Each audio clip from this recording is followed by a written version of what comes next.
Good morning, good morning, good morning. Minister Q here. And I want to say to you guys today that it's important. There is an order in God, but it's also important to keep your balls juggled in the air. It's going to be really hard to try to please everybody. Very, very hard. When there's correction. Um, when I get correction from my job, or if I get correction from my mom, or even my kids, like, they're like, Mom, you're not with us enough. We want you around us. It takes a toll on me because I was just telling my group chat members, I love you all, and I hate being away from you guys. I hate working, and going away. And I push for near future to be at home, even if it's next year. I have a plan. And you know what's crazy? I grew up young. I was 18 when I had my first child. I didn't have a chance to be a young adult or a kid. I was a mother. And I grew up fast to take care of my children.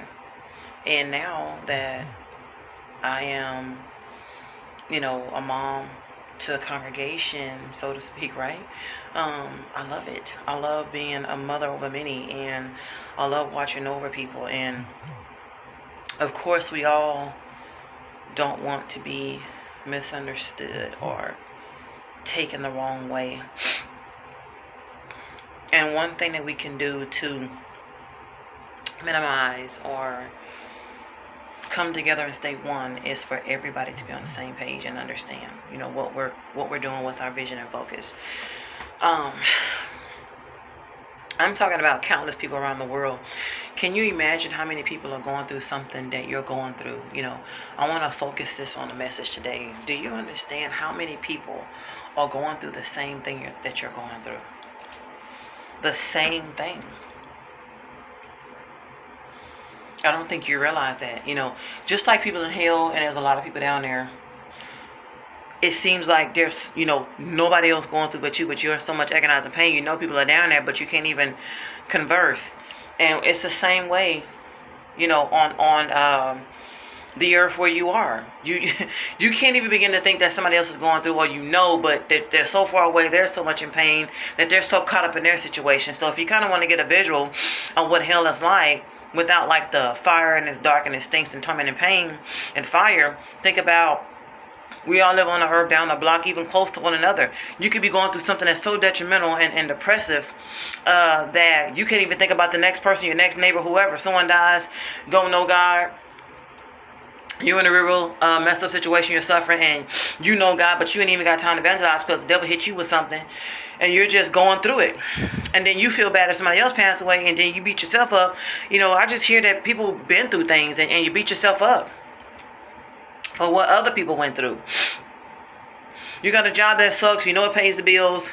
You don't want to work two jobs, you got to do it. Things are happening, other things are happening, and you're expecting God to have you.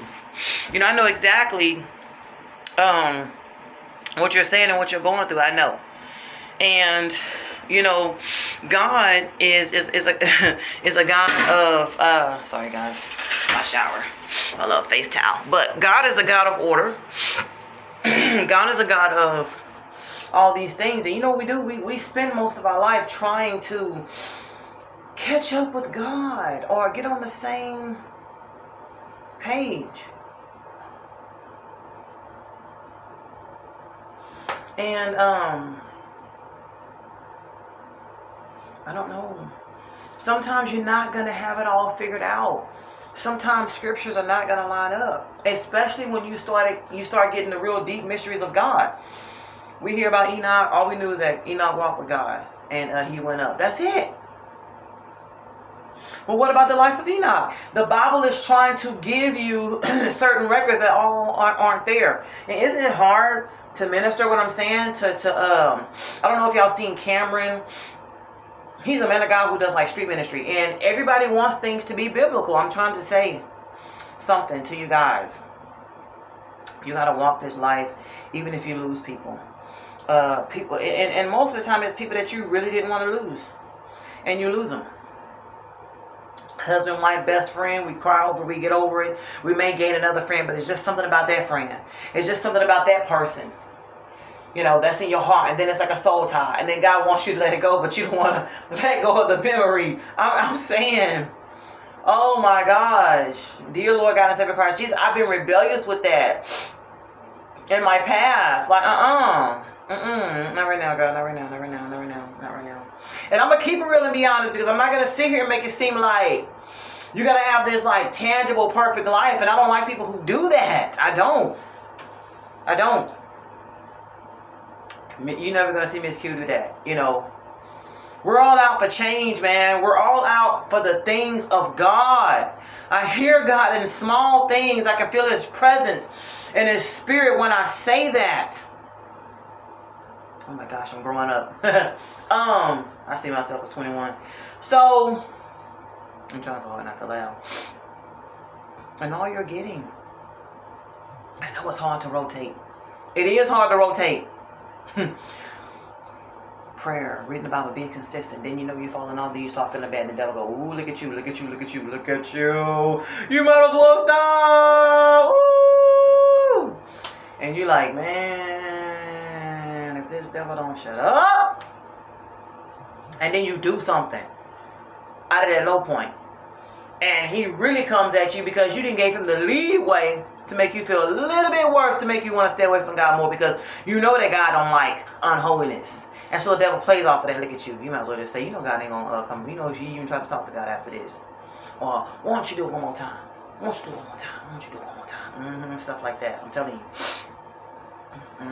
You know, he's cunning, but don't give praise to the devil like he's all powerful. Yeah, the devil is cunning, but don't give praise to him like he's all powerful. He's not all powerful. He's not. Don't give in to that. You know what you need to do every day? If you mess up, I don't want to talk about the good times, because you know what to do.